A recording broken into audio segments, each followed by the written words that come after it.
Nous sommes fiers de vous présenter nos partenaires officiels.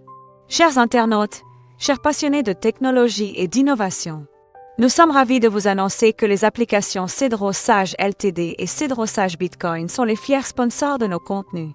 Leur engagement nous permet de continuer à vous offrir la qualité et l'information que vous méritez.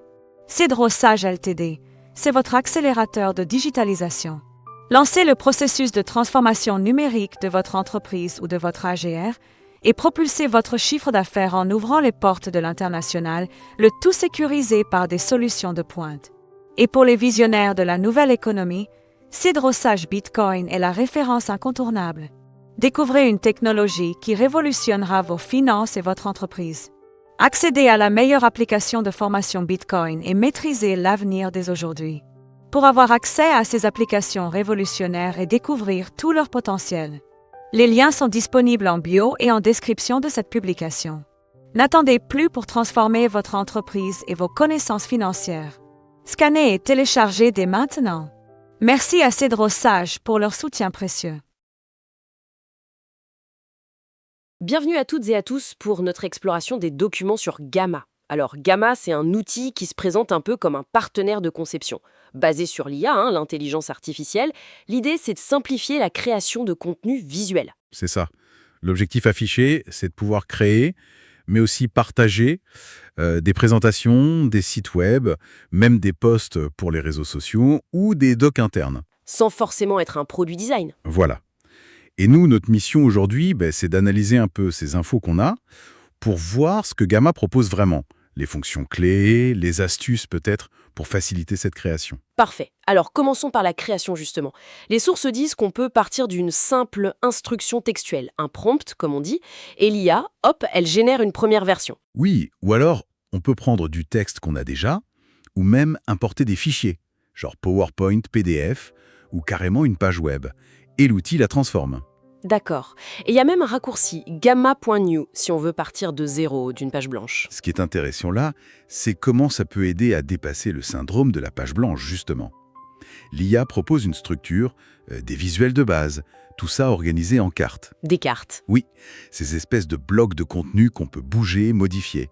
C'est modulaire. Et puis, réutiliser du contenu existant, c'est aussi un gain de temps et ça assure une cohérence. D'accord, je vois pour ces cartes. Mais une fois qu'on a cette base générée par l'IA, comment on ajuste si ça ne nous plaît pas exactement? Les documents parlent beaucoup de la fonction Edit with AI, modifier avec l'IA. On pourrait lui dire traduis cette carte, change les images, affine le texte. Exactement. C'est là que ça devient puissant. On donne des instructions et l'IA modifie. Ça peut changer la façon de travailler. Moins de clics manuels, plus de pilotage, tu vois. Oui, c'est ça. On passe plus de temps à réfléchir au message qu'à bidouiller la mise en page. Mais on peut aussi éditer classiquement, glisser-déposer des blocs. Ah oui, bien sûr. Il y a une barre d'insertion, on prend un bloc, on le met où on veut. Et il y a aussi le menu rapide avec la touche slash pour ajouter des blocs rapidement. C'est assez flexible. Bon, et l'esthétique dans tout ça, le look. On peut changer tout le style d'un coup. Les sources mentionnent des thèmes. Oui, des thèmes prédéfinis ou même personnalisés. On peut mettre son logo, ses couleurs, ses polices. Apparemment, on peut même importer une vieille présentation pour créer un thème à partir de ça. Ah, pas mal ça.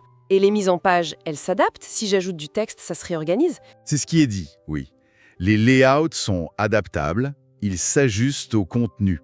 L'idée, c'est d'avoir un rendu pro et cohérent avec une marque sans être graphiste. Donc on gagne du temps sur la forme. Exactement. Mais attention quand même, la facilité peut mener à un rendu un peu générique parfois. Faudra sans doute personnaliser un minimum pour que ça reste unique. C'est noté. Les sources parlent aussi de petits plus, des fonctions bonus, des cartes qu'on peut imbriquer les unes dans les autres Oui, pour en organiser des idées complexes. oui, les nested cards. C'est assez malin pour ajouter de la profondeur sans surcharger visuellement la présentation principale. Il y a aussi des graphiques intégrés, camembert, barres. Oui, et ils prennent automatiquement le style du thème choisi. Ça, c'est pratique pour la cohérence. Et des analytiques, pour savoir qui regarde quoi. Voilà, suivre l'engagement, voir quelles parties intéressent le plus. C'est précieux comme feedback. Et on peut protéger par mot de passe, intégrer des formulaires ou d'autres sites web aussi. Apparemment oui, via la commande embed pour l'intégration. La protection par mot de passe est mentionnée, peut-être en développement ou limitée. D'accord. Et pour finir, comment on partage tout ça? Un mode présentation classique type diaporama. Oui, avec support des interactions, genre lien cliquable, vidéo intégrée, et même une vue présentateur avec des notes. Et si on veut envoyer le fichier? Exports. Les bases sont là, PDF, PPTX pour PowerPoint, compatible Google Slides aussi, et même PNG pour des images. Et une nouveauté, publication directe sur LinkedIn. Oui, ça c'est intéressant pour la visibilité pro. Ça évite de devoir télécharger puis uploader ailleurs. Et on peut même le publier comme un site web. Exactement. Soit sur un domaine gratuit fourni par Gamma, soit sur son propre nom de domaine. Assez polyvalent comme option de partage. Bon, pour résumer rapidement, si on se base sur ces documents, Gamma se présente vraiment comme un outil IA assez complet. Pour simplifier tout le flux B2B, de l'idée à la création, l'édition, l'embellissement et jusqu'au partage de contenus visuels variés. Tout à fait. Et ça soulève une question intéressante pour finir, je trouve. Si ces outils, avec l'IA, nous facilitent autant la mise en forme, la partie visuelle, quelle importance on doit accorder, plus que jamais peut-être, à la qualité, à l'authenticité du fond? Comment on s'assure que cette nouvelle facilité technique, elle ne nous fasse pas négliger la pertinence, la profondeur ou même la sincérité du message qu'on veut faire passer? C'est une excellente réflexion pour conclure. La facilité de la forme ne doit pas occulter l'importance du fond. Merci.